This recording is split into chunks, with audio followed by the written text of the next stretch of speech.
Hello everyone, welcome back to English with Catherine. So I've made a few of these types of videos before and you always seem to really like them. Today I've got 10 pronunciation hacks for you to make life easier, and these are some more commonly mispronounced words, or maybe just commonly avoided words because you're not sure how to say them. And again, these are just my observations whilst teaching, so have a listen and just check if you're also making the same mistakes, and then you can just copy me and correct yourself. Some of them are more common than others, some of them you need every day, some of them you only need in certain contexts and certain situations. But that's all part of having a really broad vocabulary where you have words that are just for some situations and some for everyday English. Let's get started with the words. Number 1 is automatically. Automatically. Automatically. These words that end with C-A-L-L-Y, another example would be dramatically. People tend to say automatically or dramatically or systematically, and I completely understand why, right? It looks like Cali at the end, but it's not. The hack is it's actually just Quay. Quay. So if you can say Quay, you can now pronounce the end syllable of all words ending with C-A-L-L-Y. I'll put some more examples on the screen and you can practice. So one more time, Quay. So it's automatically. Automatically. Number 2 is key.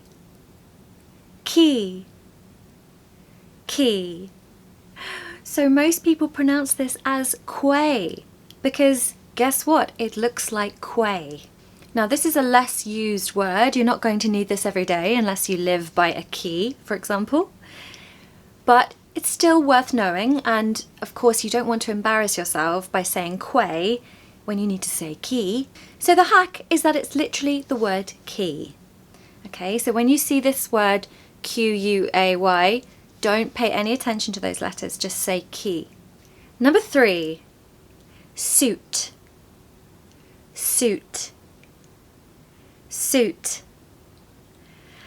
Of course it looks like sweet, doesn't it? But it's not. The hack is that it's suit. Double O, suit. Like boot. Okay, same pronunciation, different first letter. Suit. So the other day I heard my student say that he had to get a new suite for his job interview. And I was like, a new suite? I was thinking of sweets and candy and things, and I was like, that's not what he means. Obviously he's trying to say suit. Through.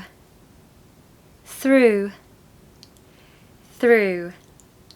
So a lot of students get really confused between through, though, thought, thorough, think. All of these TH words are just so confusing, aren't they? Well, I'm here to tell you this one. I'll definitely make this one easy. I don't know if I can make the other ones easy. My advice is to just ignore all of the letters and just simply say through. Through. It's like a double O sound, okay? It's basically, there's another word that ends with C-A-L-L-Y from the first one, basically. It's basically a double O sound, okay, so ooh. So through, through, through. When I looked through the window earlier, a sheep was staring straight at me. It was the most amazing thing. I managed to film it, but it was like kind of making eye contact with me. I felt like we had a moment, you know. Number 5 is exactly. Exactly. Exactly. Now, some people just say this like exactly or exactly. Okay, maybe not that one. That's less common. But definitely I hear some issues with this word.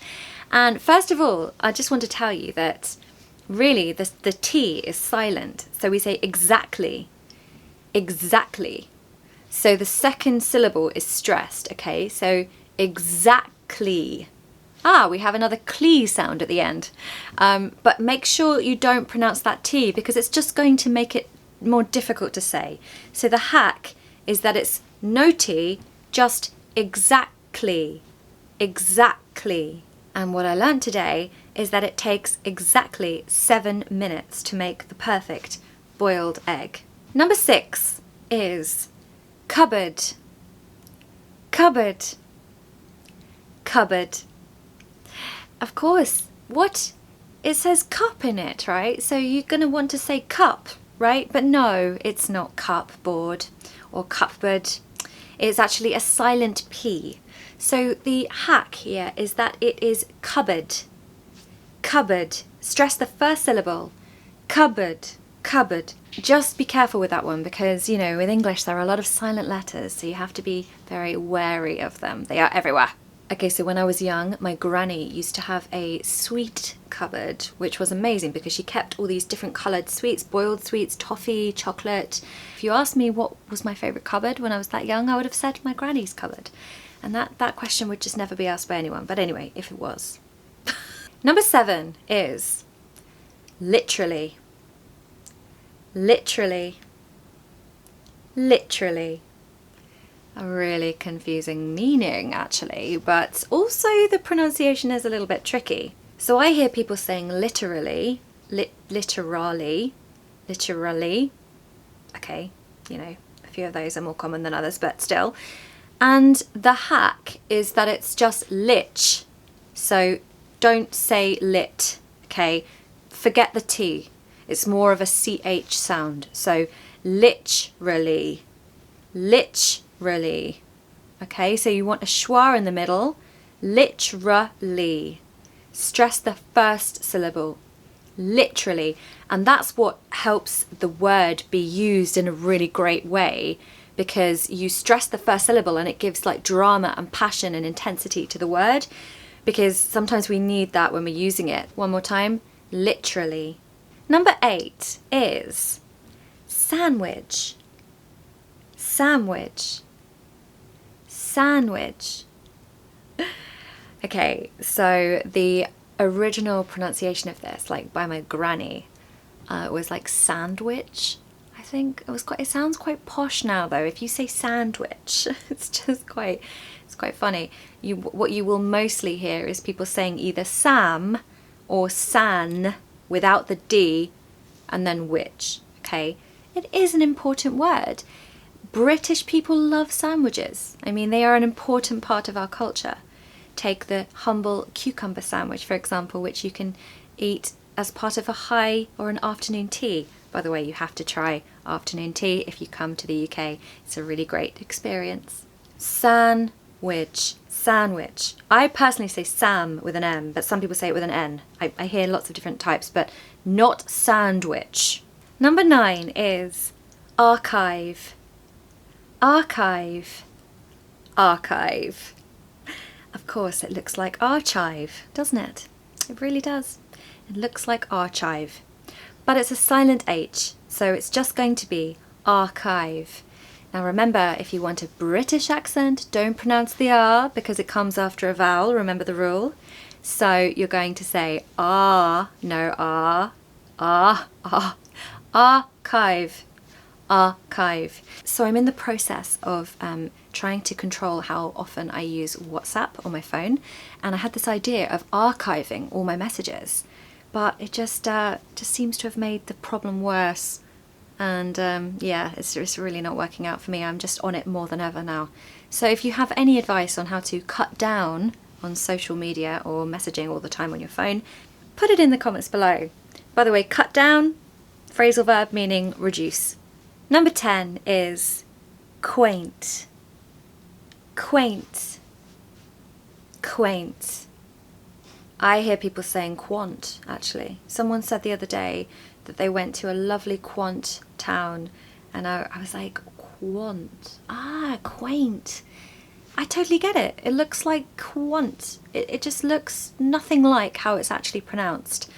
So again, English for you. Sometimes there are no rules, no logic, no rationale. But we love it, right? Okay, so quaint. So we've really got a W sound here. Really like the word question. You know, you've got that W sound, You also get it in the word quiet, and really it's a really true w sound. So qua, quaint, quaint. And if you don't know what it means, it's kind of the word we use for cute, charming, little, usually used to describe little English villages or towns. I went to a really quaint town or village in the Cotswolds for my birthday called BIBURY. Oh my, it was amazing. So charming, quaint, beautiful, historic, all of the adjectives. I really recommend visiting BIBURY in the Cotswolds if you come to the UK. Well, I hope you've enjoyed this video. I love pronunciation videos just because I'm quite a musical person. Other musical people, say hi in the comments. I would love to meet you. And just hit subscribe if you feel like it, and follow me on my social media. All the information is in the box below. There's also an ebook, a free ebook that you can download if you just follow the link below, and that is 5 tips for speaking. I made that and it took me ages actually, but it was really satisfying. So yeah, you can download that if you want, and then you can join my mailing list. And I was doing Friday letters on my mailing list, and they stopped for a bit because I was moving house. But I'm happy to tell you that they are going to start up again. So I will see you in the newsletter. Anyway, I'll see you next week for another video. Have a lovely weekend. Bye.